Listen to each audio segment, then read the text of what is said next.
Pemirsa, Ayu Aulia bersama dua kuasa hukumnya mendatangi Barreskrim Mabes Polri Kamis siang. Ayu menjalani pemeriksaan sebagai saksi atas laporan yang dibuat mantan Gubernur Jawa Barat Ridwan Kamil terhadap Lisa Mariana.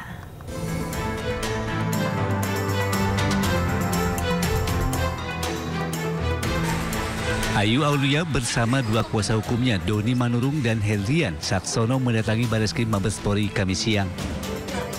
Ayu menjalani pemeriksaan sebagai saksi atas laporan yang dibuat oleh mantan Gubernur Jawa Barat Ridwan Kamil kepada Lisa Mariana terkait dugaan manipulasi data dan pencemaran nama baik. Model berusia 32 tahun itu diperiksa selama 1 jam dengan 35 pertanyaan seputar perkenalannya dengan Ridwan Kamil dan tudingan memperkenalkan Lisa Mariana kepada RK. Menurut Ayu, dirinya bertanggung jawab untuk menuntaskan masalah yang sempat membuat heboh di masyarakat. Bahwasannya dari pihak Travelino sendiri dan pihak Bapak RK sendiri kan membenarkan bahwasannya semua itu adalah kita yang bekerja, kita yang cari bukti, kita yang capek sendiri, kita yang sampai kurang tidur, kita yang semuanya kita paparkan dengan bukti. Rencananya penyidik akan melanjutkan pemeriksaan terhadap Ayu pada pekan depan. Dari Jakarta, Don Helmi Sajangbati, iNews melaporkan. Pemirsa, terima kasih Anda masih di Sido Today. Kita ke informasi berikutnya, pemirsa. Kereta api Harina jurusan Bandung-Surabaya menabrak sebuah truk di perlintasan kereta Kaligawe, Semarang. Akibat kecelakaan, sopir truk meninggal dunia.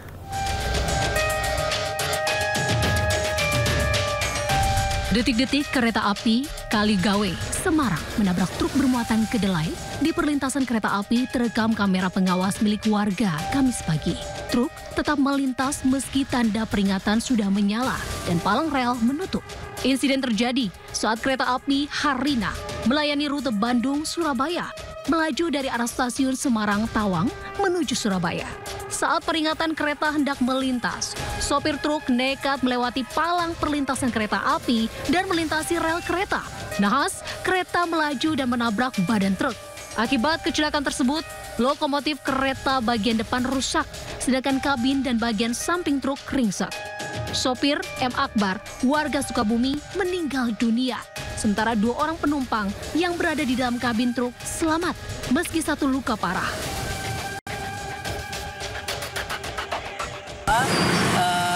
Truk yang bermuatan kedelai dari arah Kaligawe menuju ke arah Raden Patah itu untuk palang kereta api dan sirene sudah turun, namun untuk truknya ini sudah merubah. Akibat kejadian tersebut, Harina mengalami gangguan lokomotif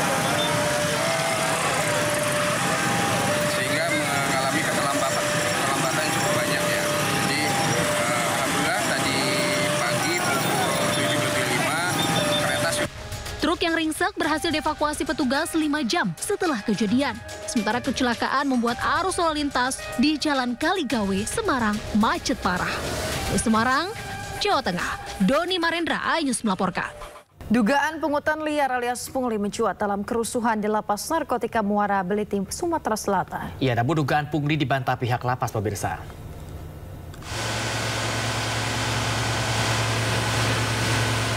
Situasi telah kembali kondusif pasca terjadinya kerusuhan di Lapas Narkotika kelas 2A Muara Beliti, Musirawas, Sumatera Selatan.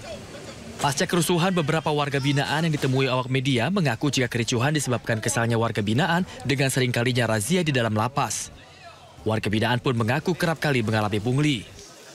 Mereka kesal dengan ulah oknum lapas yang meminta bayaran saat akan mendapatkan remisi atau pengurangan masa tahanan.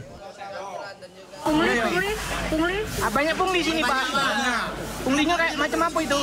Bermacam-macam, Pak. Apa aja? Bermacam-macam. Salah satunya contohnya, Pak. Hanya remisi. Hah? Hanya remisi. Itu biayanya berapa itu, Pak, bisa? Remisi itu biasanya berapa? Variasi, Pak. Coba sebutkan nominalnya. Ya, dari 100 sampai 200 sampai 500. 500 apa itu, Pak? 500 apa itu? 500.000. Sementara itu, Kalapas Narkotika kelas 2A Kabupaten Musirawas membantah adanya pungli. Menurut informasi yang disampaikan oleh warga binaan tidak benar. Selain itu, Kalapas menyebutkan jika razia yang dilakukan sudah sesuai dengan SOP yang ada. Terkait keterangan dari para napi adanya pungli di sini Pak, apakah betul Pak? Sepengetahuan saya tidak ada.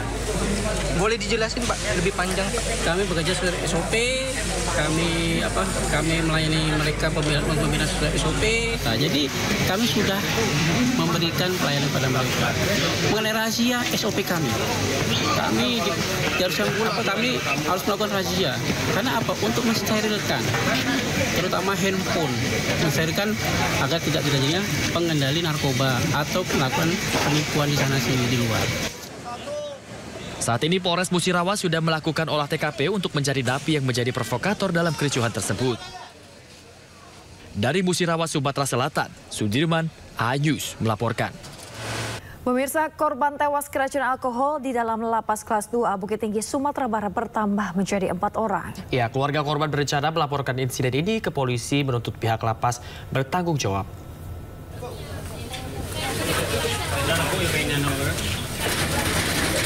Korban keempat, Debbie Fernando, 26 tahun, warga Secubada, Kecamatan Baso, Kabupaten Agam, tewas Selasa dini hari. Keluarga korban menyebut korban sempat kritis dan dirawat di ruang ICU Rumah Sakit Dr. Ahmad Mohtar, Bukit Tinggi dengan alat bantu pernapasan atau ventilator. Sementara itu, pemirsa, Kasat Reskrim Polresta Bukit Tinggi, AKP Idris Bakara, menyatakan telah memeriksa puluhan saksi dari warga binaan dan petugas lapas. Pihak medis rumah sakit mencatat 4 pasien diduga meninggal dunia dengan diagnosa keracunan alkohol dan gagal nafas. Sementara pihak keluarga berencana melaporkan insiden yang dialami korban ke polisi dan meminta pihak lapas kelas 2A Bukit Tinggi bertanggung jawab. Seluruh korban yang sudah kembali ke lapas dan beberapa napi yang mengetahui kegiatan kejadian tersebut sudah kita lakukan pemeriksaan, di jumlahnya 24 orang dan petugas sebanyak 3 orang dari pegawai lapas. Sakit hati, seorang buruh pabrik di Cikarang Barat, Kabupaten Bekasi menganiaya mantan kekasihnya. Korban dianiaya hingga tangannya terputus. Kondisinya kritis dan dirawat intensif di rumah sakit.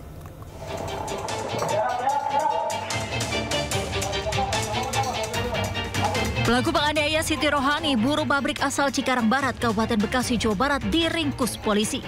Korban kini kritis dan dirawat intensif di rumah sakit akibat sabetan senjata tajam dari pelaku yang diketahui mantan kekasih korban. Terbakar abara, pelaku tega menganiaya korban dengan sajam di beberapa bagian tubuh, bahkan tangan korban putus. Tindak penganiayaan ini sudah direncanakan oleh pelaku. Korban dan pelaku menjalin hubungan terlarang dan sudah berakhir 2 tahun silam. Pelaku nekat menganiaya korban lantaran sakit hati dengan perilaku korban yang kerap sengaja membuat pelaku dan rekan kerja lain tak nyaman selama di tempat kerja sejak putus dari korban. Mulai dari sikap dan tugas tambahan.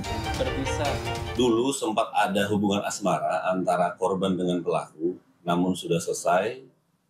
Di luar konteks ini juga korban dan pelaku tergabung dalam satu pekerjaan. Keterangan dari pelaku, sakit hati yang dialami pelaku sudah cukup mendalam dan sudah ditahan cukup lama karena tidak hanya terhadap pelaku, impact terkesan mempersulit dalam bidang pekerjaan.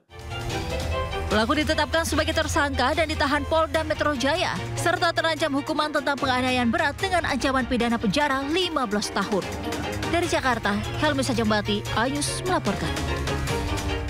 Pemirsa, Komite Nasional Keselamatan Transportasi KNKT melakukan investigasi kecelakaan tragis truk dan angkot di Kabupaten Purworejo, Jawa Tengah. Kecelakaan ini mengakibatkan 11 orang meninggal dunia dan 6 orang lainnya luka-luka.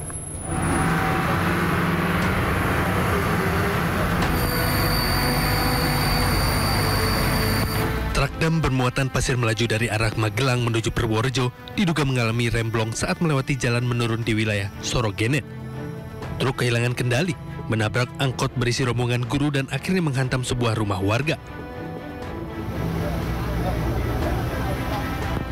KNKT menurunkan tim ke lokasi kejadian untuk mengumpulkan data terkait faktor kendaraan, prasarana jalan, serta wawancara dengan korban selamat dan saksi. Bahwa investigasi akan menghasilkan rekomendasi kepada pihak terkait guna mencegah kejadian serupa.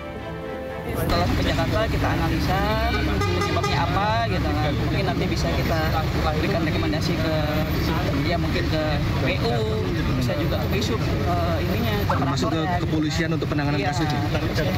Mungkin juga nanti juga polisi juga bisa gitu kan, apa dari kami kan belum bisa menemukan penyebabnya gitu.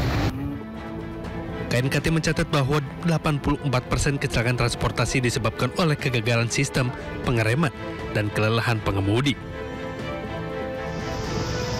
Sebelumnya, dari 14 orang di dalam angkot, 11 meninggal dunia, termasuk sopir dan 3 lainnya mengalami luka-luka. Korban luka saat ini dirawat di RSI Loano, Purworejo, dengan beberapa di antaranya mengalami patah tulang dan trauma psikologis. Dari Purworejo, Jawa Tengah, Johartoyo, iNews melaporkan.